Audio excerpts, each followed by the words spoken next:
Hello po sa inyo lahat. Good day mga ka-airsoft. Good day mga ka-bigman.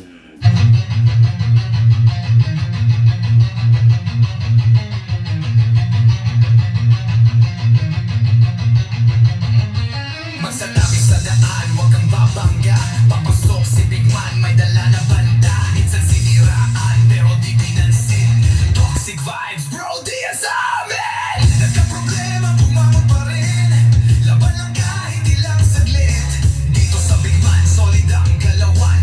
Tunay na negosyo, hindi lang iabangan. Customer namin laging satisfied. Airsoft gear, legit certified. Service ay tunay, hindi panay boss. Kahit saan ka magpunta, kami ang host. Big man, walang katulad. Gamit ay legit lang.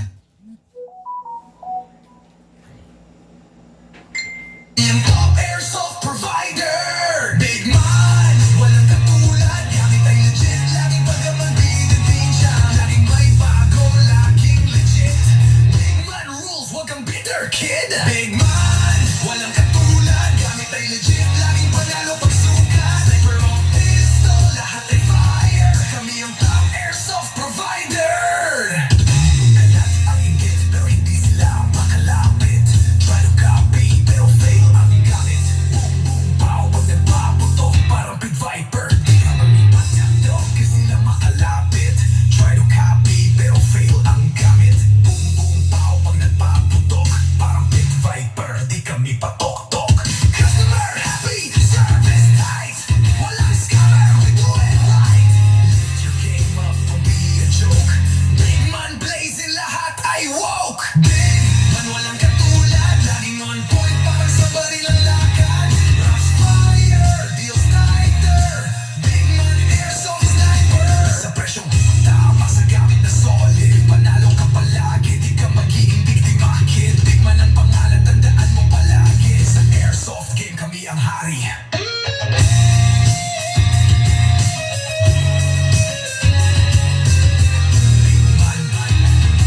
Di mo kayang tapatan. Walang gaya-gaya, panalo palagi. Kaya sa Big Man, siguradong real ka, bossing.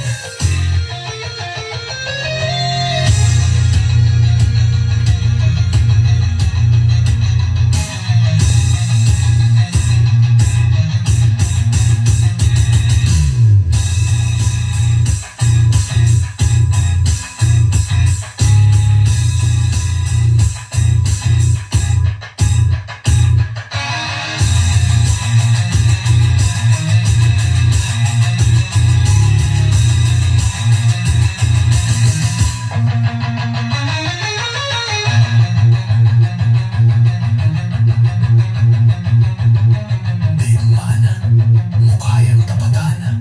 Walang gaya-gaya, panaro palagi. Kaya sa Big Man, siguradong real ka, bossing.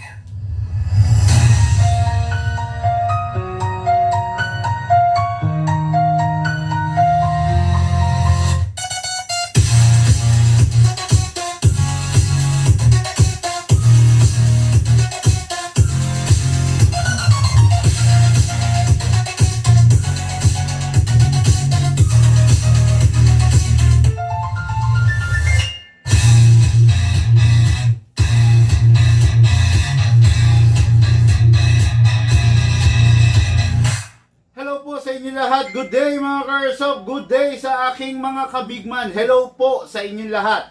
Luzon, Visayas, and Mindanao.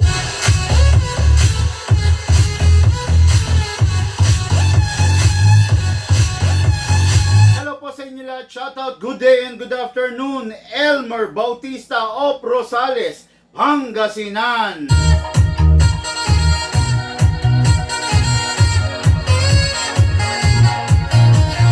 Shoutout, good day and good afternoon, Aldrin Santos of Makasindag, Cagayan de Oro.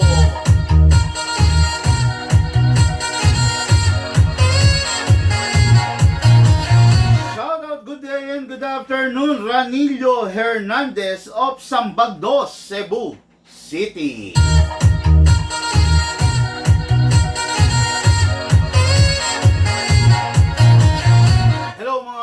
Airsoft ngayon, welcome back. Welcome back sa iyo. Welcome back sa akin. Ngayon po, nagbabalik po tayo sa ere. Okay?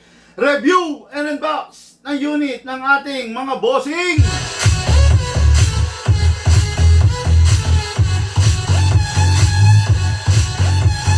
Okay, ngayon po, huwag na natin patagalin. Nag-aantay na ang ating courier, ang ating Flash Express. Hello po sa lahat ng mga rider, no? Sa lahat ng mga rider na partner namin na nagde-deliver, nagsi-ship, nagpi-pick up ng mga unit para yung mga unit makarating sa ating mga Airsoft. Maraming salamat po dahil po sa tulong ninyo, dahil sa suporta ninyo, nagpapatuloy na gumalaw ang mga item papunta sa iba't ibang probinsya. Hello, Lalamove Rider, Transportify, Flash Rider, JNT, lahat ng mga rider, lahat ng mga courier. Hello po sa inyong lahat.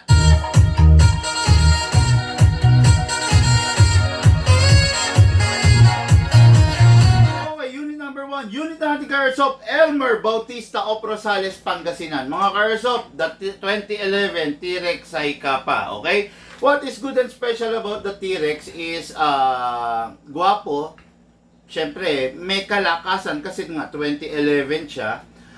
Bukod doon, naka-forma na. Naka-optic front, naka-optic rear, naka-magwell. Okay? Tapos, pwede mo panlagyan ng flashlight, laser. The downside of the T-Rex is a budget meal Taiwan lang naman siya. Don't expect too much sa T-Rex kasi siyempre, hindi siya ganun katigas. Hindi katulad ng mga mas high-end sa kanya. Ang T-Rex is a budget meal unit, so okay naman siya, kaya lang syempre hindi pa rin siya ganun katindi tulad ng iba. Okay? Itong unit na to is napakaganda, full black edition, meron tayong silver edition nito. Itong unit na to maaasahan mo naman kung literal na firing, blinking. Pero don't expect too much na dadalhin ka niya sa pedestal, no? Hindi siya yung mga tipo ng unit na pang podium. Hindi siya yung tipo ng unit na pang gold medalist. Okay? Meron lang rin limit itong unit na to kasi hindi nga siya ganun ka high-end. Ngayon, pero itong unit na to is ni-request ng ating Airsoft. Again, this unit is a fully upgraded unit. Ay makikita nyo, naka-fix outer barrel na. Ito yung itsura ng hindi naka-fix outer barrel. Okay? Ayan, o. Yan, kumakalog. Pero ito, kung mapapansin ninyo, hindi na siya kumakalog kasi naka-fix outer barrel na po. Then, ang upgrade dito, fix outer barrel, fine-tuning, trigger job, hammer protection pad, yun ang upgrade niya. Standard na upgrade. 4. Okay? So, mag-enjoy, masasarapan, malalakasan yung Airsoft natin dito, pero with a limit. Kasi ang T-Rex Saikapa is hindi siya supported ng 14 kg na gas at saka ng CO2 na gas. Naka-design lang siya para sa isang 12 kg na gas. Okay? So, ngayon, syempre, wag na natin patagalin kasi nag-aantay na yung mga rider natin, no? Hello po sa inyo mga Airsoft. Shoutout po. Good day and good afternoon. Press the valve, number 1. Press the valve, the output valve, then spray. Then, dito po sa ilalim, spray din po. Okay. Number 1, nalalagyan, output valve and inlet valve. Okay, then sa unit, ikakasa, lalagyan natin ang slide stopper. At saka lalagyan din natin ng nozzle. Ayan. Tapos ito, isa sa pinaka-importante sa lahat is the green gas. Number 12 lang ang gagamitin natin, ha? Upside down, then press down. 2 seconds only. 1, 2. Bakit 2 seconds lang? Kasi mga Airsoft, yung unit ng ating Airsoft, Elmer Bautista Rosales, Pangasinan is an upgraded version. Okay? Ngayon kuha tayo ng reloader, syempre. With the help of the reloader, mas mabilis ang trabaho. Without the reloader, medyo mahirap. Kasi isa-isa mong lalagyan ng bala. Pero pag may reloader, mas mabilis. Hatakin ito pababa, then place your right thumb here. Dito lalagay yung bala. Hindi po dito, hindi dito. Dito po sa baba. Paplam po. Okay. Maximum rounds is 27 rounds. Pero ang allowed lamang ay between 20 to 23 rounds lang. Okay? Pasok sa unit. Kasa. Hindi ko na kinasa kasi naka-open slide ako and ready to fire. Okay mga Airsoft, the 2011 T-Rex Saikapa firing.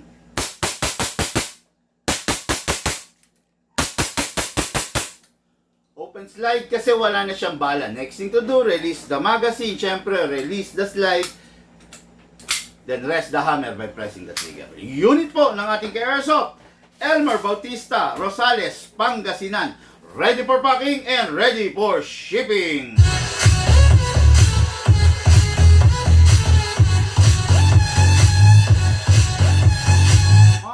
Yung unit, pag hindi nagagamitin, huwag natin itatabi na meron lamang bala at dapat wala rin lamang hangin pasing.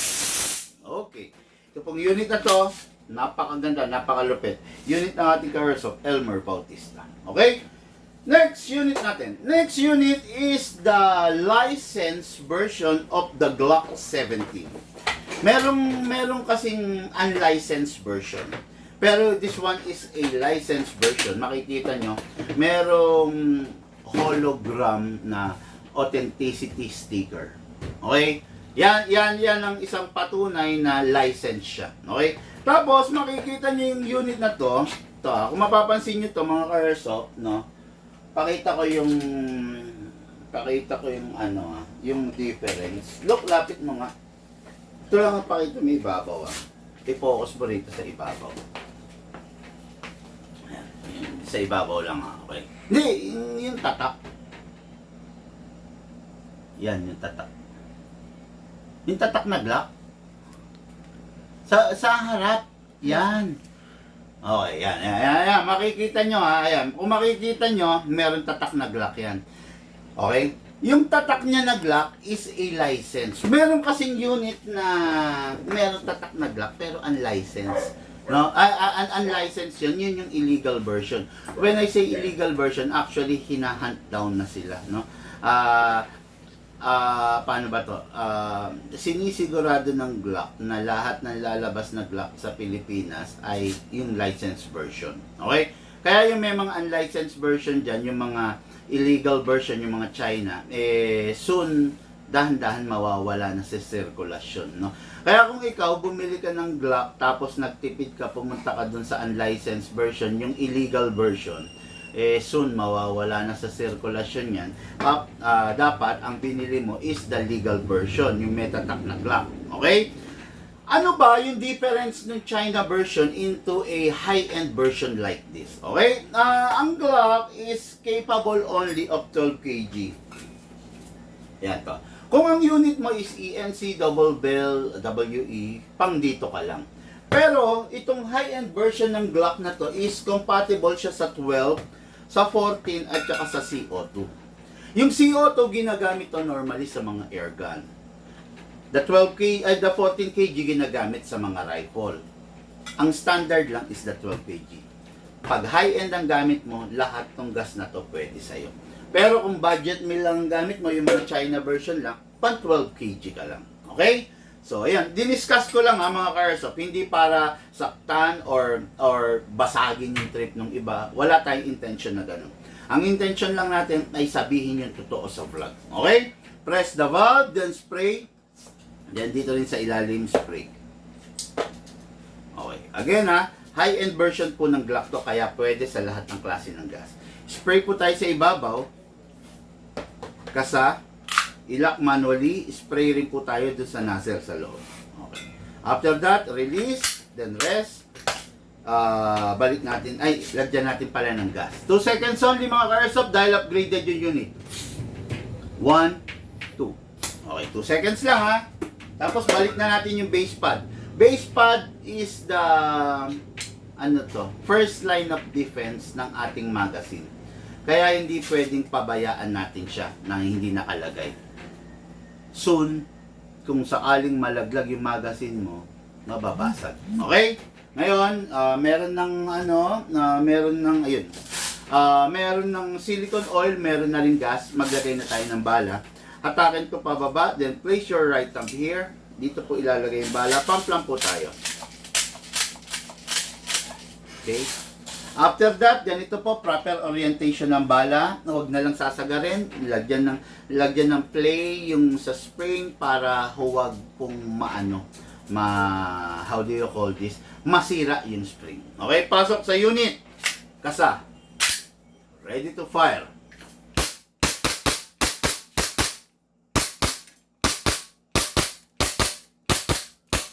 Open slide. Kasi po wala na siyang bala. Next thing to do, release the magazine, then release the slide, then rest the hammer by pressing the trigger. Okay, pag itatabi na, siguraduhin walang lamang bala at dapat walang lamang hangin pasimero. Okay, so yung unit na to, unit ng ating Airsoft Aldrin Santos. Hello po sa inyo, bossing.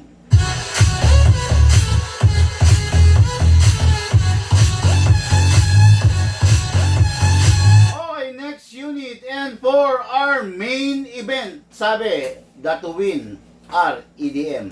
Boss, hello po sa iyo, Sir Datuwin, no? Okay, and next unit and for our main event. This is a how do you call this? Ang tawag dito, AEG rifle.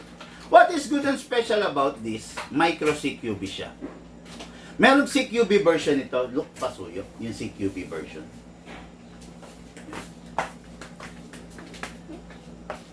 Yan. Okay, merong CQB version ito, merong micro CQB. What are you seeing now is a micro CQB, okay? Pakita natin dito. Yan. Yan ang difference, oh. Makikita nyo. CQB, micro CQB. Magkaiba, di ba? Magkaiba yung haba, magkaiba yung actually sa taba, parehas lang. Yung haba lang talaga, no? CQB, micro CQB. Okay, look, oh, pasuyo. Ganyan yung ano yan, no? Ito. Mga rin.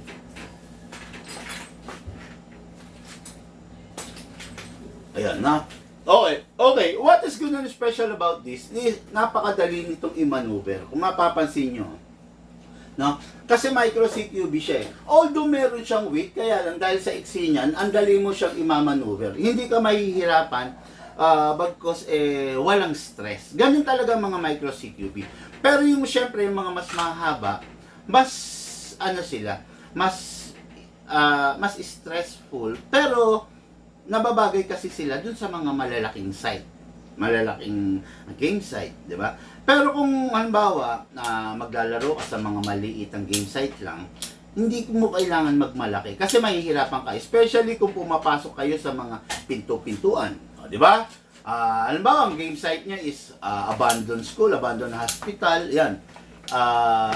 Delikado ka, hindi ganong masaya pag yung mahaba ang gamit mo. Pero kung mga maiikse, tapos ikaw yung tumatangke, ikaw yung pumapasok, the best naman to. Okay? Ngayon, itong unit na to is battery operated, syempre. So, adjustable, oh. Okay. Ngayon, battery operated siya, instead of pressing, hahatakin mo siya. Okay? Nahatak mo na, kuha tayo ng battery. Okay, battery muna tayo. Sa battery, bawal ma-drain, bawal ma-overcharge, at bawal siyang mag-init. Iwasan mo yung tatlo na yon para tumagal yung battery mo. Ang kasamang battery nito is a li-poly. This is the upgraded version na battery. Ito yung pinaka-effective na battery, yet ito yung pinaka-sensitive. Merong sinusunod para wag tayong sumakit ang ulo rito. Okay? Ayun. Yun sinabi kong tatlo. Sundin nyo lang po yun. Hindi po sasakit ang ulo nyo. Pero, pag hindi ninyo inalagaan ng battery, naku po, medyo masakit ang ulo. Medyo pricey rin ang battery. Okay, plug lang natin. Then, pasok natin. Okay. Balik natin yung buttstock. Napakaganda ng unit, no? Pulang-pula. Okay. Unit na natin, Airsoft Ranillo Hernandez, Sambag 2, Cebu City. Okay, ito na po. Single fire, rapid fire. Okay, ngayon maglalagay tayo ng bala. So, this is, for example, this is the magazine. Okay, ang magazine, binubuksan sa ibabaw, tapos binubuhusan ng bala.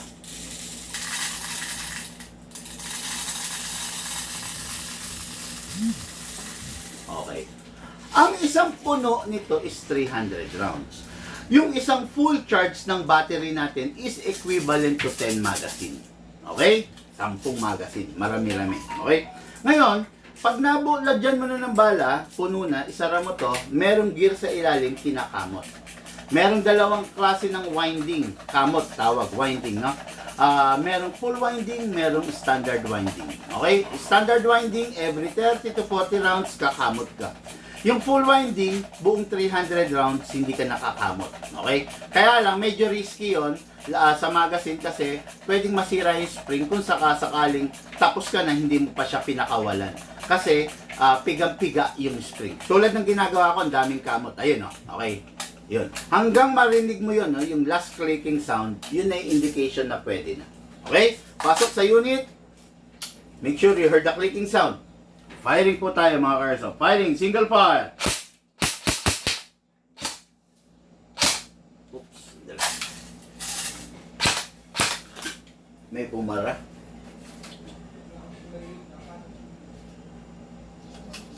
Ayun na. Ba't bumabara? Oh. Bengkong to. Nako, nalagay na naman ako sa hot seat.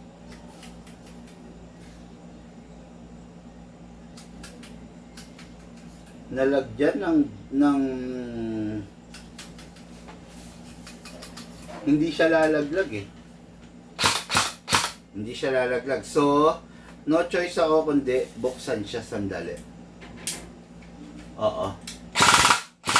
Ala, hindi siya ayaw umalis ng bara. Nalagyan ng nahaluan to. Siguro natalsikan. Ayun, Hindi ka nasulat. Ha? Hindi ka nasulat. Wala, ayaw. Ay, ayun! Ayan, pakita mo. Ito mga ka-airsoft, ito yung sinasabi ko, ayan, pumasok ko, ayan, ayan.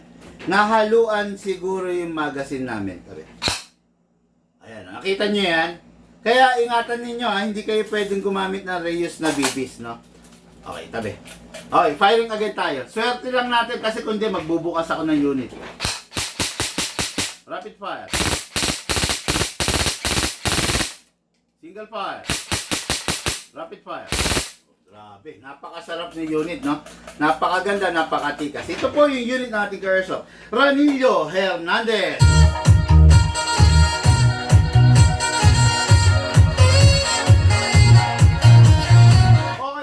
Nagbara yon kasi nahaluan siguro itong bibis natin. Hindi natin masabi kasi mga brand new bibis naman to, hindi tayo nagre-reuse kasi kaya lang pwede kasing may tumalsik. Okay? Every time matapos maglaro, always clear the magazine, then clear the chamber. Then rest the spring. Lagay natin sa rapid fire. Press natin 1 second. Then single fire. Then put it back to safe. Ito po yung unit natin ka-airsoft. Ready for packing and ready for shipping.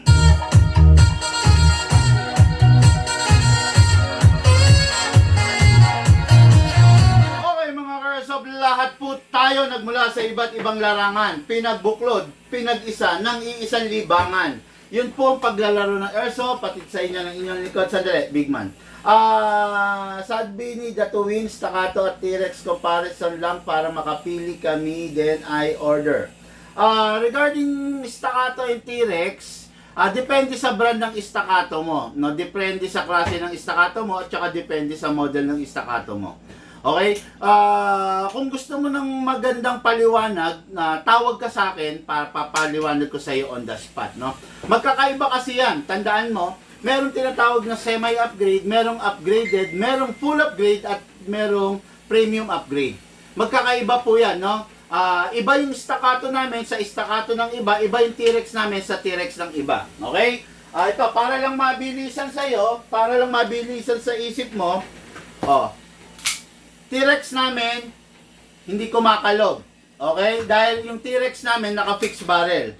Yung T-Rex ng iba, ayan o. Ayan o.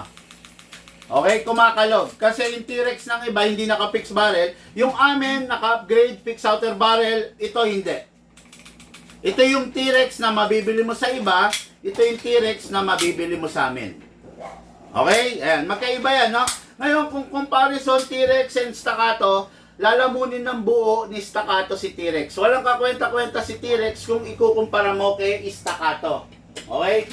Lalo na kung yung staccato is upgraded version. Okay? Balik na rin natin. Halimbawa yung T-Rex upgraded, full upgrade version, tapos yung staccato hindi upgraded version, may iba yung usapan. Mas lalamunin ng T-Rex yung staccato kasi upgraded yung T-Rex. Okay? Pero, kung ang usapan natin dito ay upgraded sila parehas, hindi mananalo si T-Rex kay Staccato. Okay? Ngayon, kung gusto mo ng mas magandang paliwanag, tawagan mo ako sa aking cellphone number. Nakapublish naman yung phone natin. Okay? Tapos na ba kayo sa mga pistol, boss? Sabi ni Christopher. Tapos na ba kayo sa mga pistol? Paano tapos na sa mga pistol? Anyway, yung mga bagong dating lang, pwede nyong i-rewind itong review and unbox natin, no? Panoorin nyo ulit sa mga bagong dating. Okay? Maraming salamat po sa inyo. Lahat po tayo nagmula sa iba't ibang larangan. Pinagbuklod, pinag-isa ng iisang libangan. Yun po ang paglalaro ng airsoft, patid po sa inyo ng inyong lingkod. Siyempre, dali, hindi ko na i-ready. Atid po sa inyo ng inyong lingkod.